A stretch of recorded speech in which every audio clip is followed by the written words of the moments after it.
আসসালামু আলাইকুম সবাইকে আরেকটি নতুন গুরুত্বপূর্ণ ভিডিওতে স্বাগতম। আর এই ভিডিওতে জানবো আমাদের অনার্স চতুর্থ বর্ষের পরীক্ষার স্থগিত সম্পর্কে। সন্ধ্যার পরপরই জাতীয় বিশ্ববিদ্যালয়ের ওয়েবসাইটে একটি বিজ্ঞপ্তি জারি করা হয়েছে।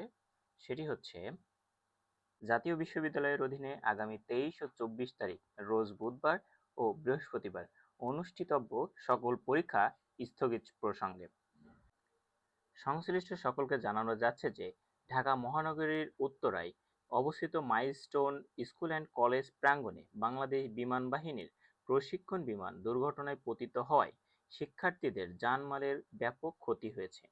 এই প্রেক্ষাপটকে বিবেচনায় নিয়ে জাতীয় বিশ্ববিদ্যালয় আগামী 23 ও 24 তারিখ রোজ বুধবার ও বৃহস্পতিবার অনুষ্ঠিতব্য সকল পরীক্ষা স্থগিত করেছে। স্থগিতকৃত পরীক্ষার সময়সূচি পরবর্তীতে জানিয়ে দেওয়া হবে। পূর্বঘোষিত সময়সূচি অনুযায়ী অন্যান্য পরীক্ষার তারিখ ও সময় অপরিবর্তিত থাকবে। তো এটি ছিল জাতীয় বিশ্ববিদ্যালয় কর্তৃক সর্বশেষ নোটিশ। এমন সব গুরুত্বপূর্ণ ভিডিও পেতে আমার ফেসবুক পেজ এবং ইউটিউব চ্যানেলটির সাথেই থাকুন। ধন্যবাদ।